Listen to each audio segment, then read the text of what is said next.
Out of all of the big channels on YouTube that get 1,000,000+ views per video, none of them are more baffling to me than MaxMoeFoe. Not because I'm surprised he's popular, but rather because he hasn't uploaded a video onto this account in over 1 year.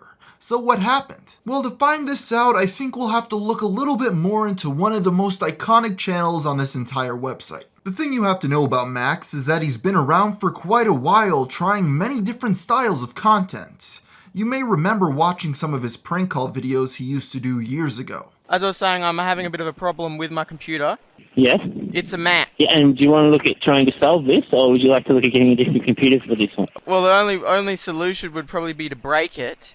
Okay, and then you're going to have no computer, and it's not going to be covered under warranty if you break it. No computer's probably better than having an Apple product. I think prank calls are sort of a lost art on YouTube anymore. Back in the day, there were tons of these big Xbox Live trolling accounts as well as prank callers, but now you don't hear from any of them. That's the thing about MaxMoeFoe though, he has changed his content throughout the years to match the landscape of YouTube. More recently, he's been popular for collaborating with people like Filthy Frank, iDubbbz, and Anything for Views.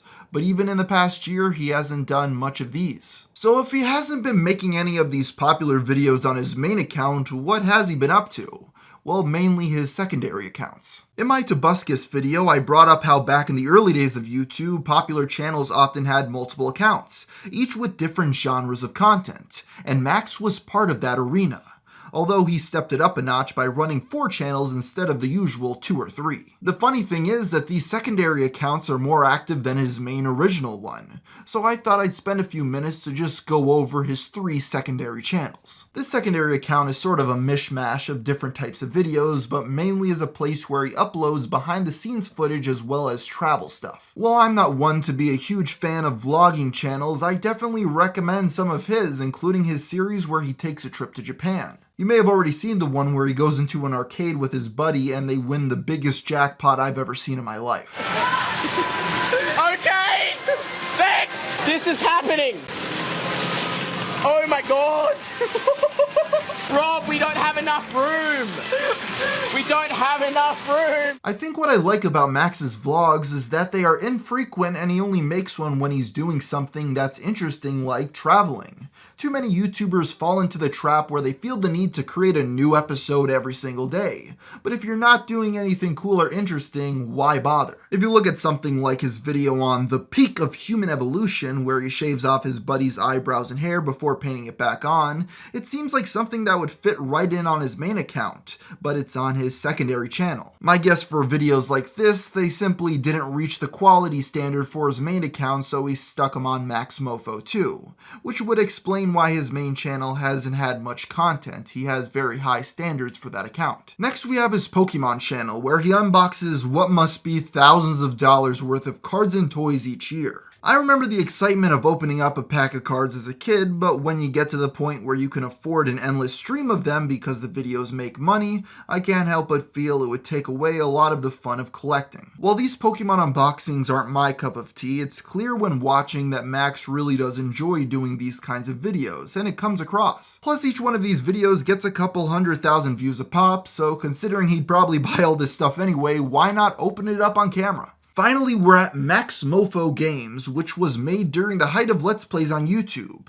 But unlike many of the other gaming channels from this era, he still gets views. In fact, a decent amount. I would say this is because he put some editing into the videos as well as having a very loyal fan base. Not much else to say other than that. It's funny that Max has seemed to ignore his biggest account while focusing on these much smaller projects, but I do understand why. These videos are very easy to make on a regular basis, whereas on his main account he has to come up with very elaborate concepts and then actually do them. On top of this, Max has probably not been able to collaborate as much with iDubbbz or Filthy Frank because they're focusing on their own projects nowadays. With all that being said, I find it really cool that while many of the other people that had 3 or 4 accounts back in the day are left with nobody watching, Max has stayed relevant with all 4 channels. With a lot of these other people, they abandon their Let's Play and gaming channels and now just focus on what they're good at their main account, but with MaxMoeFoe, he's ignored his main account and now just focuses focuses on the vlogging and Let's Plays. I would say he's been able to pull this off because none of his content feels lazy. Even with his Let's Plays, it seems that he puts some work into them and makes sure that they're entertaining before releasing them to the public. With a lot of other people, they've focused on daily uploads, but none of his accounts do this. So to wrap this up today, let's get back to the original question of, is MaxMoeFoe going to return to his original channel? And the answer to that is actually yes. He's tweeted out that he does plan on making a return soon enough, and a lot of people seem to be excited. The thing that I respect so much about Max and what truly makes him stick out from everybody else is he's been able to cultivate friendships and collaborations with other people that ended up becoming very big, including iDubbbz and Filthy Frank. Because of this, he's been able to continue to grow throughout the years, and I'm very confident that when he finally does make a comeback on his main account, it will get millions of views. Hey everybody, and thank you so much for making it to the end of this video. It's really appreciated. As for the question of the day, somebody wants to know, do I plan on buying a Tesla? And the answer to that is not currently, but I'm really excited to see where that company is going. I think Tesla has positioned themselves to become the iPhone of cars per se.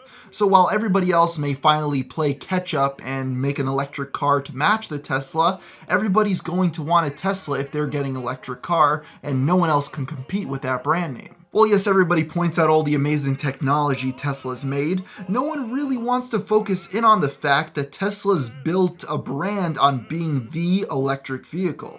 All the other electric cars that any of the other companies make aren't cool, whereas a Tesla is what everybody wants. Even if somebody like Toyota or Ford makes an electric car that's just as good as the Tesla, no one's going to want it because everybody's going to want that Tesla badge. It's cool, it's what everybody's interested in, and even if they make a car that's better than the Tesla, the marketing has already been done for the Tesla to be the electric car, and I'm not sure how they're going to catch up on that. I say it's the iPhone of electric cars because after the iPhone came out, Windows came along and tried to make their own phone, and nobody wanted it, and finally, I think they finally killed off the Windows phones once and for all. And I think that that's kind of the case here. Yes, everybody else is going to start making an electric car, but for the most part, people are going to want Teslas, at least the general public. So I think that wraps up the video well, and until next time guys, thanks for watching.